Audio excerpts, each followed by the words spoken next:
घर में खाने को कुछ नहीं था और भिखारी आ गया। यह कहानी एक परिवार की कठिनाइयों, संघर्ष और एक भिखारी के आगमन के माध्यम से मानवता की मूल बातें उजागर करती है। यह कहानी एक छोटे से गांव में रहने वाले परिवार की है, जिनके पास जीवन की बुनियादी जरूरतें पूरी करने के लिए भी पर्याप्त संसाधन नहीं थे। एक दिन जब परिवार के पास खाने के लिए कुछ भी नहीं था, एक भिखारी उनके दरवाजे पर आया। इस घटना ने परिवार की जिंदगी को पूरी तरह से बदल दिया और उन्हें मानवीयता और सहानुभूति की नई परिभाषा सिखाई। परिवार का मुखिया रामू एक किसान था जो अपनी मेहनत से अपने परिवार का पालन पोषण करता था। उसकी पत्नी शारदा एक समर्पित गृहिणी थी और उनके 2 बच्चे राकेश और सुमिता भी छोटे थे। परिवार का जीवन साधारण था, लेकिन वे एक दूसरे के साथ प्रेम और एकता में जीते थे। रामू की आय खेती पर निर्भर थी, लेकिन हाल ही में सूखा और फसल की खराब स्थिति के कारण उनकी स्थिति दयनीय हो गई थी। साल का यह समय उनके लिए सबसे कठिन था।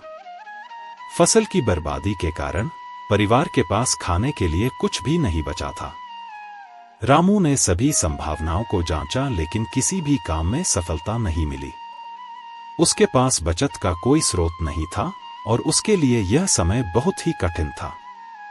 शारदा ने घर के बाकी बचे खाद्य पदार्थों को भी खत्म कर दिया था और अब उन्हें कुछ भी नहीं बचा था। एक दिन जब रामू और शारदा दोनों ने सोच लिया कि अब वे बच्चों के लिए कुछ भी नहीं ला सकते, तभी एक भिखारी उनके दरवाजे पर आया। भिखारी की स्थिति भी बहुत खराब थी। उसके कपड़े फटे हुए थे और उसके चेहरे पर भूख और थकावट के संकेत थे।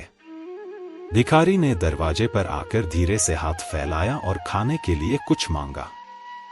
रामू और शारदा के लिए यह एक कठिन स्थिति थी। वे खुद खाने के बिना थे और अब एक और भूखे व्यक्ति को देखकर उनकी दुविधा और बढ़ गई। शारदा के दिल में दया और करुणा थी, लेकिन वह जानती थी कि उनके पास खुद के लिए भी कुछ नहीं है।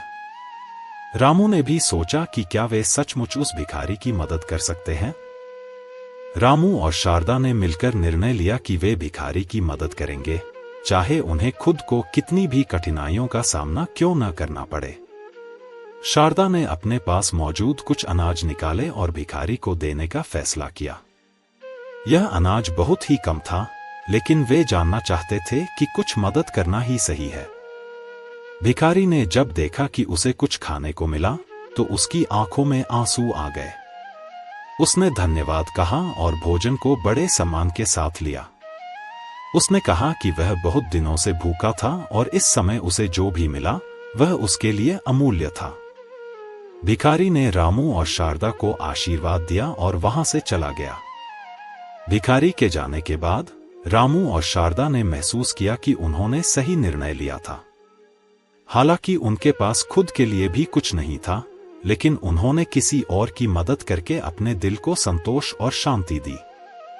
बच्चों ने भी इस स्थिति को समझा और परिवार ने एकता और सहानुभूति की भावना को महसूस किया। भिखारी के जाने के बाद भी रामू और शारदा ने कई दिनों तक कठिनाइयों का सामना किया, लेकिन उनके दिल में भिखारी की मदद करने की खुशी और संतोष था। वे जानते थे कि इस कठिन समय में भी मानवता का सबसे बड़ा संदेश यही है कि किसी की मदद करना और सहानुभूति दिखाना सबसे महत्वपूर्ण है। समय के साथ परिवार की स्थिति थोड़ी बेहतर होने लगी। रामू ने कठिन मेहनत की और कुछ नए अवसरों का लाभ उठाया। धीरे धीरे उनका जीवन सामान्य हो गया और वे आर्थिक संकट से उबरने लगे। लेकिन भिखारी की मदद करने का अनुभव उनके जीवन का एक महत्वपूर्ण हिस्सा बना रहा। यह कहानी हमें यह सिखाती है कि कठिन परिस्थितियों में भी मानवता और सहानुभूति का मूल्य कभी कम नहीं होता। जब रामू और शारदा ने भिखारी की मदद की, तो उन्होंने न केवल एक भूखे व्यक्ति की मदद की, बल्कि अपने दिल को भी शांत किया।